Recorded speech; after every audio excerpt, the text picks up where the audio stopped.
Hello, it is November 29th, 2024. I'm doing my little check-in video here. It is Thanksgiving here in the US, so it's the second day of Thanksgiving, which is cool because back in Canada we don't get that. So we were celebrating yesterday at some friends, through my wife, I guess, down here in Seattle area. So that was really nice. Got to do our first like official American Thanksgiving together with folks down here, so that was really cool. And then today is going to be all about getting videos recorded. So yeah, I guess I don't really take holidays. I just do more work, which is just how I do things. So work wise, I don't think a ton of updates. Nothing really worth diving into. I don't think um, things are busy. Uh, I guess maybe just to touch on, so especially in December, things slow down a lot because everyone's going on holidays and stuff. It's kind of just like I think this is common in many places. So I suspect we're gonna have a little bit of a rush before like people are going off on holidays, and then I'm assuming in December we'll see things kind of slow right down. So um, in terms of like my priorities and stuff, pretty everything's pretty clear. So nothing really uh I don't know, extravagant or whatever for me to dive into there. And even if I had, then I can't disclose anyway. So things are good. Things are steady state. I'm very busy, but it's kind of like what I would call steady state. So we'll park that. Let's talk Brand Ghost a little bit. So Brand Ghost, we have our free plan put out, which is going well. We launched on Product Hunt.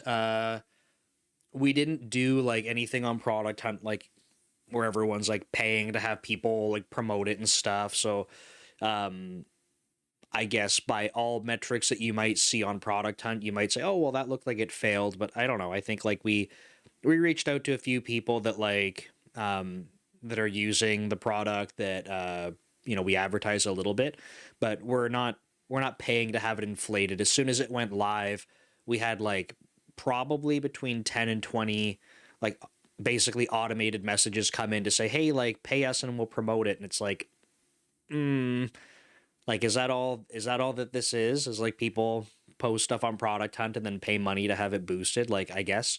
So I don't know, maybe that's what you have to do to play the game, but like we didn't want to do that. It feels like it's pretty shit to have to do that, so we opted to not.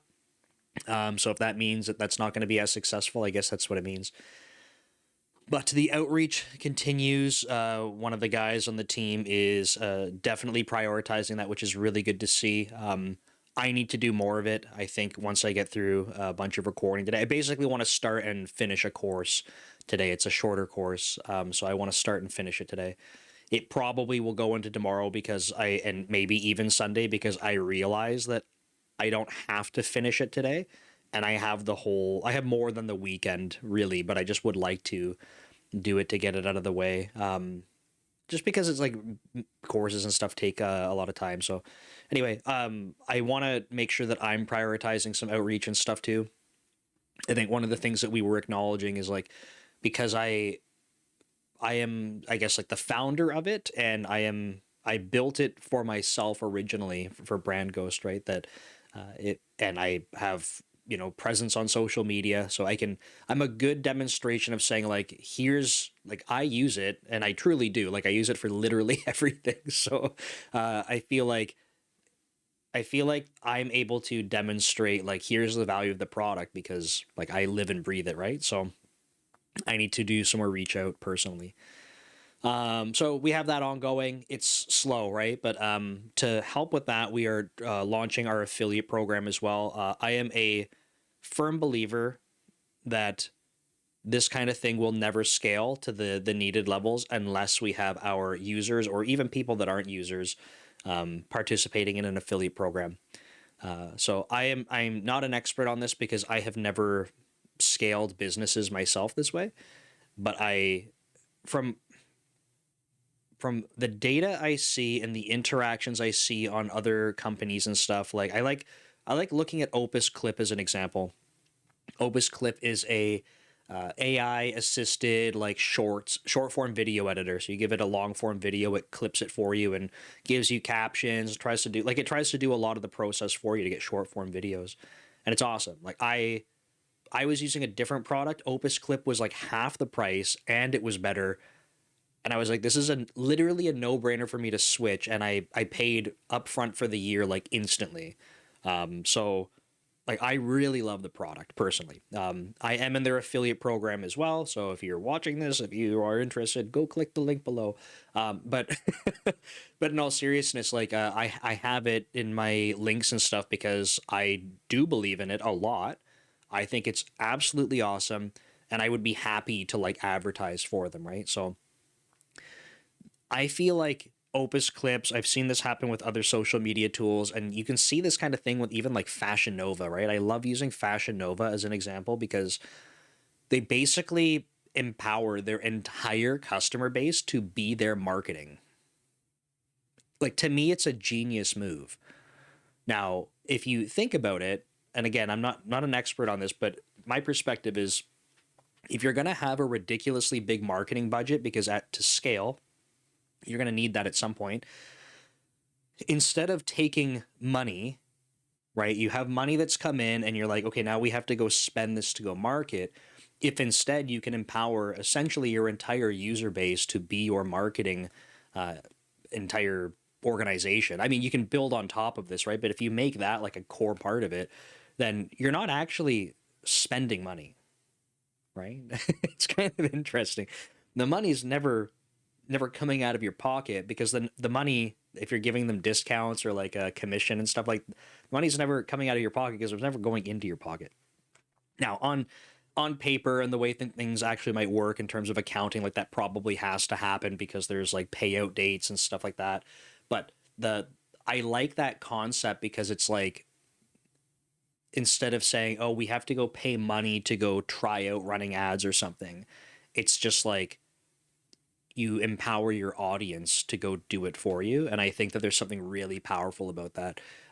Now, like if we think about ads that we see, again, not an expert on this, this is just my thought process.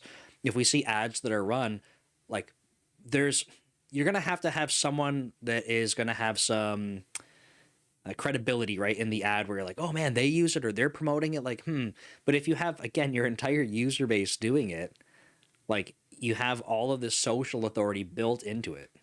I think it's a fascinating approach. So I I really want to lean hard into that. I know that for our group, like all of us are new to what that means. So our group that's working on Brand Ghost, that includes me, right? I've never done that before, so uh, I want to be cautious, of course, but I genuinely think that it will never scale to the levels that we want it to be unless we have a strong affiliate base. Because I want creators to be able to use Brand Ghost and I want them to love it, like genuinely, right? I have no interest in making things to take money from people to like trick them. I want people to pay money for that because they're like, I love this and I can't live without it, genuinely. Maybe not live without it, but I can't operate effectively without it. So if we are constantly delivering that, then I feel like people should be excited to share and talk about it, right? And on top of that, if we're able to say, look, you get commission for doing this, like I just feel like everyone wins that way. And I just want to like continue to explore what that means so that we can, again, empower our user base to be able to share things out. So that'll be launching basically right away. I'm trying to think what else there is. We're building the aggregate social media feed so that you can comment and stuff directly on Brand Ghost. You don't have to go flip between the apps. Starting with Twitter on this because Twitter has a really good API for it. Some of the other platforms are absolutely horrendous. Like LinkedIn probably has one of the worst APIs I've ever seen. It's awful. I'm not saying that because I'm like, oh, the developers must be stupid. I'm saying that because like I feel like there's no interest in supporting people to build on LinkedIn, just genuinely, and that's fine. Like that's a business decision, but it feels terrible to use. Everything's like, oh, like this, you could do this, but you need to have like it'll only work for your business page. And I'm like, okay, but business pages get like 1/40th of the, is it like 1/40th? I think it's like 1/40th of the impressions that a normal page gets. So you're telling me that you want people to be posting on LinkedIn, but we can't build tools for them. We can only build it for business pages, but there's literally zero incentive to do it because you're giving them 1/40th of the impressions. Like, it is stupid. It's just stupid. But that's from my perspective. I realize it's a business and they have their own motivation. So it's stupid because I don't get it.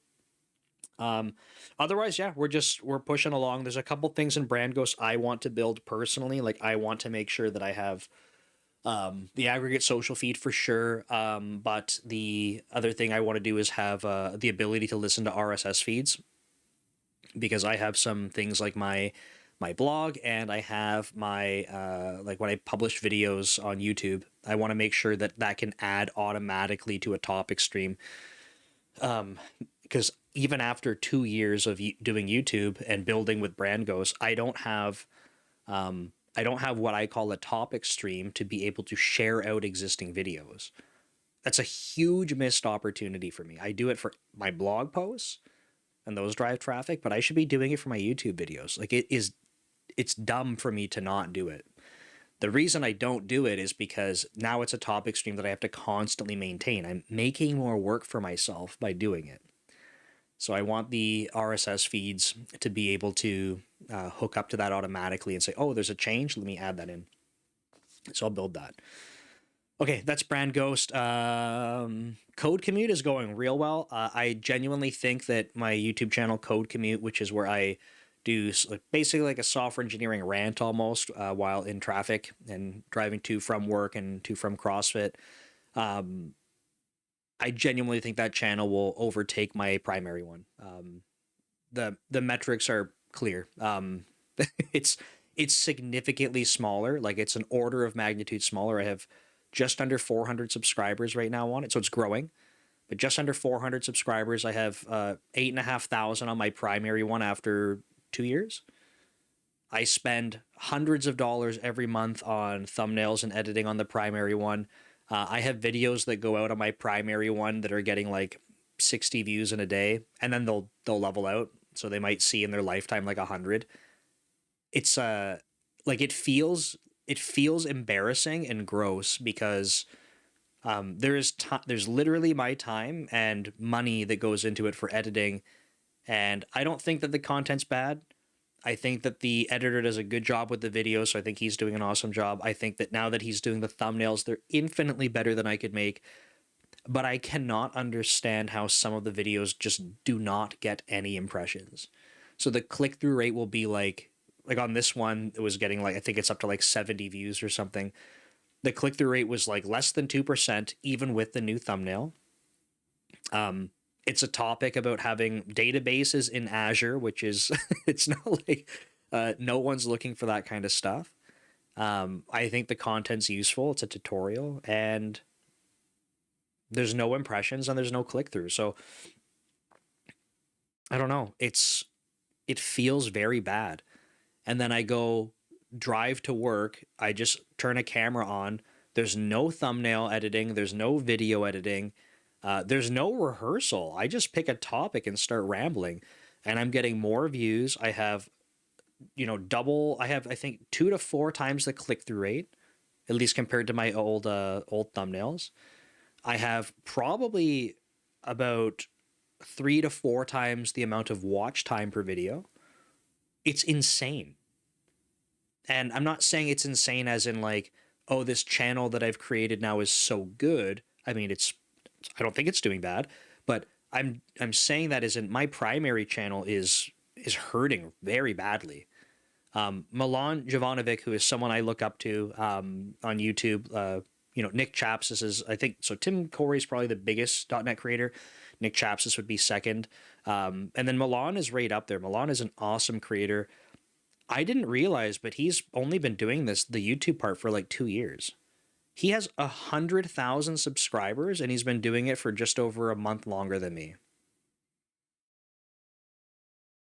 Now,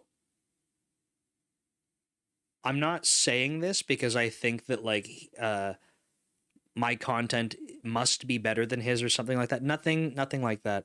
But I don't think my content is like, I don't know, like an order of magnitude worse. Like it's blowing my mind. Like I don't understand um how my channel could level off like that.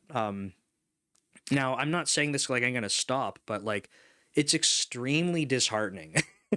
It's extremely disheartening to be putting out videos and content. Like I'm live streaming twice a week now. I'm putting out videos. Like I'm doing whatever I can, paying for thumbnails, paying for editing, and like nothing I'm doing is making the channel accelerate. It literally leveled off and started slowing down in terms of growth. So I'm like, it's disheartening, right? Like, so I am sort of admitting to myself, like, okay, I guess you just keep doing this and hope that it turns from a flat line back to a line that kind of is going up and maybe someday becomes exponential at some point. Like, I don't know. It all comes back to comparison, right? Like, what do they say? Like, comparison's the thief of joy, kind of thing. So if I didn't have anyone to compare against, I'd be like, oh, maybe the channel is doing good, but I can even compare against a brand new channel I just made and it's not doing good. Like it's not performing well in comparison. I can't explain it. So yeah, again, I share this stuff on these videos because it's like a journal entry for me, right? Like I'm just being completely raw and honest about it. Like it friggin' sucks. It feels like I'm wasting tons of time doing this. Um, so so code commute's going well. Dev leader, dev leader, not so much. In terms of YouTube videos, I haven't written blog posts in a while. Newsletter growth is like it's going, but again, there's been people that have like someone I can't remember. I think it was Irina on LinkedIn. I think she was saying she just hit like 50,000 subscribers and showed a chart of her growth, and it's like it's just a line that it's like flat for forever and then just takes off and goes vertical. I'm at this will be issue number 72 is the one I'm writing today, and I think I'm just under 8,000 subscribers. So lines going up and to the right, but like there's been nothing exponential. I can't use Reddit for posting anything because I just get totally crapped on. I've been banned from subreddits for posting links. Like I don't know. Is it because I'm not in a pod? Like is that all that people are doing? I don't know. I'm not saying that's the case for Irina. I think that she's talented, so that's not what I'm suggesting. But the thing that I have a challenge with is like I I think that all of these other people that are being very successful with their content creation are talented, but I think that I'm talented too.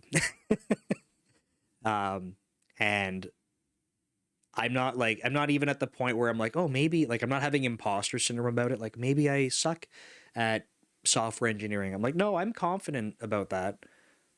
I'm confident that I know what I'm talking about. I'm confident that I can have valuable content, but I'm clearly doing something wrong because other individuals are having such dramatic success in comparison to what I'm doing. So I don't know. Don't know what it is. Yeah. So this is the journal entry for this week. Everything feels like it's really crappy. So um, I remind myself though, like the reality is my goal is not to be like a full time content creator. It's just not. I want to someday be running a software company. And that means I have to spend time doing that. That means I can't spend hours a day on LinkedIn commenting on stuff. I just cannot be doing that. So if that's what it takes to get the visibility and stuff, like it's never going to happen. But that doesn't explain the newsletter growth being slow. That doesn't explain the YouTube channel being slow. There's just like a lot of different factors where when you start stacking them up, I'm like, I don't know what I'm doing wrong. Um, and maybe the answer is like I'm not doing anything wrong. It's just that I'm not doing some things very, very right. You know, I don't like, I know if you're watching this, you might feel like, oh, why is it so negative? It's like, yeah, maybe everything is actually good. But again, when I do the comparison, I'm like, it can't be that good because I'm orders of magnitude off from growth of others. So I don't think that's because I'm like orders of magnitude worse at what I'm trying to convey. So that's where I feel like frustrated by it, I guess, and disheartened. So that is the entry for this week. That's 20 minutes of me rambling. That's almost like a code commute video. So remember to check out that channel. The link is in the description. And I will see you next week. Happy Thanksgiving. Take care.